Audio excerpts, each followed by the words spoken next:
როდესაც თითოეულ ჩვენგანს დაამძიმებს საკუთარი ჯვარი, როცა ქვეყნიური თუ სულიერი ტვირთი ზიდვა უკვე შეუძლებელი ხდება ჩვენი ადამიანურად სუსტი მხრებისთვის, როდესაც ღვინი აღარ მოგდევს, გაუძლოთ ამდენ განსაცდელს, მაშინ თქვენგან უგეშებთ, თქვენგან გვესმის საოცარი სიტყვები. გოლგოთას აღდგომა და ამაღლება მოსდევს. როგორც კუნძულს მღრია ტალღები დიდი მდინარისა, ისე მუდმივად გვადგა ირგვლივ ურიცხვი მტერი. ჩვენი წალეკვა უნდოდა სიბნელისა და ურწმუნოების მძვინვარე ტალღებს. ჩვენი ერის ზღაპრული ძალითა და ენერგიით ებრძოდა მუდამ მტერთა ურდოებს და ქრისტიანობა მოგვანიჭა გადარჩენა, შეგვინარჩუნა ეროვნული სიცოცხლე და თავისუფლება. ასეთ დროს გვტოვებს სასოწარკვეთილება და შიში და გული იმედითა და სასოებით გვევსება. მაგრამ თქვენს ხედავთ, რომ ჩვენი სულიერი თვალი ბოლომდე არ არის ახელილი. ბევრ შემთხვევაში კი სრულიად დაბრმავებულია. ჩვენ გვიჭირს სიმართლისა და სიცრუის გარჩევა. ზოგჯერ იქნება ვარჩევთ კიდეც, მაგრამ არჩევა კი ნამდვილად გვიჭირს. ამიტომ ისევ თქვენს გულს მივმართავთ, თქვენს მამობრივ სიყვარულს მინდობილნი, თქვენივე სიტყვებით გეკითხებით. სად არის დღე და სად არის ღამე, რომელია საქმენი ღამისანი და რა არის იარაღი ნათლისა? ჩვენ ხომ ამას ვერ ხვდებით, ჩვენ ხომ ამაოლანდებს გამოდევნებული ჩვენი გონებით ვერასოდეს შევიმეცნებთ სიმართლეს. უფალი ჩვენი სიმდაბლით გვასწავლიდა სიმდაბლეს, სიყვარულით სიყვარულს, მიტევებით მიტევებას და თქვენ, როგორც მის უერთგულეს მსახურს ალბათ არც შეგეძლოთ, არ გეთქვათ საოცარი სიტყვები. თუ კი პავლე მოციქული ამბობს, ცოდვილთაგან პირველი მე ვარო, მე რაღა მეთქმის, ჩვეულებრივ ცოდვილ ადამიანს, ყველაზე დიდი პასუხისმგებლობა მე მაკისრია, ყველაზე მძიმე ჯვარი მაინც პატრიარქისაა. და თუ თქვენ ამას ამბობთ, მართლაც და ჩვენ რაღა გვეთქმის, გარდა იმის, რომ სინანულის ცრემლით შევიწყნაროთ თქვენი ყოველი სიტყვა და ისევ გიპასუხოთ თქვენივე სიტყვებით. არასოდეს არც ერთ წმინდანს არ უთქვამს წმინდანი ვარო, პირიქით, მათი სულიერი სიმაღლე იმაში გამოიხატებოდა, რომ ნათლად ხედავდნენ თავიანთ ცოდვებს და თავს ყველაზე დიდ ცოდვილებად თვლიდნენ. ალბათ ეს სიმდაბლე განკურნავს ჩვენ ამ პარტავნებისაგან, საკუთარ ცოდვებსა და დაცემის სიღრმეს შეგვემეცნებინებს. ძალიან ხშირად მე ვხედავ, როგორ იღუპება ადამიანი და ვხედავ იმასაც, თუ როგორ შეიძლება მისი გადარჩენა, მაგრამ მაინც ვერაფერს შველი, რადგან თვით მას არ აქვს სურვილი გადარჩენისა. ეს თქვენი ტკივილია, უძღებ შვილთა მიერ მოწყლული სულის ტკივილი. გულში გვწდება თქვენი მწუხარე, ახსარებასავით ნათქვამი სიტყვები. მე ვცდილობდი შედლების დაგვარად ყოველი ადამიანისათვის მეცა ნუგეში, მაგრამ სამწუხაროდ ალბათ ჩემი ძალების სიმცირის გამო ამას ყოველთვის ვერ ვახერხებდი. ყველას ვერ შევუმსუბუქე ტკივილი, ყველა სულიერ წყლულებს ვერ დავადე მალამო. თუ არა თქვენ, მას შვინ გვიძღოდა ამდენი წლის მანძილზე, იყოს სულიერი წინამძღვარი ერის მოქცევისა, ჭეშმარიტ გზაზე დაყენებისა. სწორედ თქვენი აღსაყდრების შემდეგ მოაწყდა ეკლესიას ადამიანთა დიდი სიმრავლე, მაგრამ თქვენ აქაც უდიდესი სიფრთხილით განსჯიდით.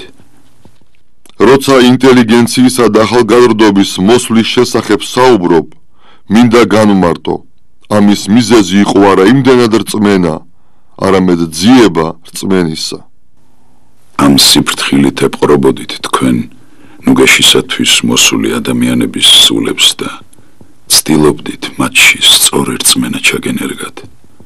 ცდილობდით თქვენი სამწყსო მიმხვდარიყო. მორწმუნე ადამიანს არ სჭირდება კერპები, იგი მხოლოდ სიმართლეს ემსახურება. სიმართლის, ჭეშმარიტების შეცნობა კი მეტად რთული საქმეა და მრევლი თქვენი ნაბიჯ მიგყავდათ მისკენ. ადამიანმა უნდა გაიაროს განსაცდელი დედამიწისა და წარსდგეს წინაშე ღვთისა. ღვთისკენ სვლა კი ძნელია, რადგან მორწმუნე უბრალოდ კი არ მიდის ფართე და ნათელი გზით, არამედ გოლგოთაზე ადის და მიაქვს ჯვარი, რომელიც უფალმა დააკისრა. გოლგოთაზე თავისი ჯვრის ატანას მხოლოდ ის შეძლებს, ვინც მართლაც თაბორის მთაზე მდგარა და ჭეშმარიტი ფერის ცვალება განუცდია, რადგან მას ამ დროს ღვთის ძალა და მადლი შეეწევა. ხოლო იგი, ვინც ჭეშმარიტ ფერის ცვალებას განიცდის, უკვე მზადაა უფლისათვის ყველაზე მძიმე განსაცდელები დაითმინოს. თქვენგან არაერთ გზის გვსმენია წმინდა მამათა შეგონება. ღმერთი ჩვენგან არა ნახევარ გულს, არამედ მთელსა და თანაც განწმენდელს მოითხოვს. თუ კი რაიმე გაგვაჩნია, თუ კი რაიმეს მივახციეთ ამ ბოლო წლების მანძილზე, მხოლოდ თქვენი მამობრივი ლოცვებით, თორემ თუ ჩვენი სრულიად უმართებულო და არაქრისტიანული ცხოვრების წესს გადავხედავთ, მართლაც წარმოუდგენლად მოგვეჩვენება, რომ ღმერთი ყოველივე ამას გვაპატიებს და შეგვინდობს. მაგრამ ისიც ხომ ცხადია, რომ უფალს არ სურს ჩვენი გაწირვა. მადლობა ღმერთს, რაც კი უფლისათვის მithოვია, რა თქმა უნდა საქართველოსა და ქართველი ერისთვის და არა პირადად ჩემთვის ყველაფერი მიმიღია. მართლაც მადლობა ღმერთს, რომ ჩვენთვის აღვლენილ თქვენს წმინდა ლოცვებს იწყნარებს და ისმენს იგი. აპრილის ტრაგედია იყო ის უმწარესი სასმელი, რომელიც შესვით თქვენ, როგორც შვილმოკლულმა მამამ და თქვენი სიტყვებიდან ვინ არ იგრძნობს ამას. იმ დღეს, იმ კვირა დღეს, სიონის საკათედრო ტაძარში ვწირავდი. მთელი ხალხი ქვითინებდა. ქვითინითვე დამთავრდა წირვა. საღამოს 14 მიცვალებული მოასვენეს ტაძარში. 14-ვეს ჭრილობები სამუდამოდ დააჩნდა თქვენს გულს. ამ ჭრილობებს ხორციელ წყულთაგან განსხვავებით დრო ვერ განკურნავს. იმ დღეებიდან უკვე ამდენი წელი გავიდა და საზარელმა აგვისტომ თითქოს დაგვავიწყდა კიდეც ის აპრილი.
სოდეს გვინახი ხართ ასე ძლიერი და მხნე ყველაზე მეტად მაშინ ვიგრძენით თუ რად არის არწივის სიმბოლო მუდელ მთავრისა გამჭრიახის სმენითა და თვალით ზეციდან თითქოს მარადისობიდან რომ დასცქერის დედამიწას და სწორედ იმ სიმაღლიდან აღიქვავს და აფასებს მოვლენებს არ მინდა ვისაუბრო იმაზე თუ ამ ხნის მანძილზე რა გავაკეთე როგორ ძველი რომაელები ამბობენ გავაკეთე ის რაც შევძელი ხოლო უკეთესი სხვამ გააკეთოს რაც გაკეთდა იმ საქმეთა აღმასრულებელი უფალი წმინდა სამებაა ხოლო ჩვენ ვმადლობთ ღმერთს რომ მის ნებას ხანდახან მაინც ვასრულებთ თქვენ ალბათ არც ახლა ამდენი ხნის შემდეგ მოინდომებდით საუბარს საკუთარ ღვაწლზე მაგრამ ჩვენ როგორც უნდა გვიჭირდეს ხედვა შეუძლებელია არ დავინახოთ სიმართლე ახლა ყველაზე მეტად გვახსენებთ ბიბლიურ იაკობს წუხრიდან განთიადამდე ანგელოზი რომ ერკინებოდა ძველი აღთქმის პატრიარქი უფლისაგან წყალობას ითხოვდა მანამ ვიდრემდე არ მოალმობიერა ღმერთი და განუზომელი ღვაწლის შედეგად არ მიიღო სასურველი უწმინდესო და უნეტარესო მეუფევ ჩვენო ღმერთს შევრდომილო იაკობის მსგავსად ევედრე უფალს რათა მოიხილოს ჩვენ ცოდვილებზე ევედრე მას ყოვლად წმინდა ღვთისმშობლის ცადაღმართული ამ სულიერი კიბის მიერ ჩვენ კი შეგვინდეთ ჩვენი მცირედ მორწმუნეობა ჩვენი უკან დახევა გულგრილობა მცონარება და უდებება რითაც ღმერთს განვარისხვებდით შეგვინდეთ რათა შეგვინდოს ხელდამსმელმა თქვენმა უფალმა და ყოველგვარი ცოდვის საყვრელისაგან განგვხსნას თქვენმა მიტევების სიტყვამ ღმერთმა გაპატიოთ თქვენ და სრულიად საქართველოს ყოველი ცოდვანი თქვენი ნებსითნი და უნებლიეთნი სახელითა მამისათა და ძისათა და სულისაწმინდისათა ამინ გარდა მოიხილე ზეცით ღმერთო დაიხილე და მოხედევე ნახსა ამას და განამტკიცე ესე რომელ დასხა მარჯვენებმა შენმა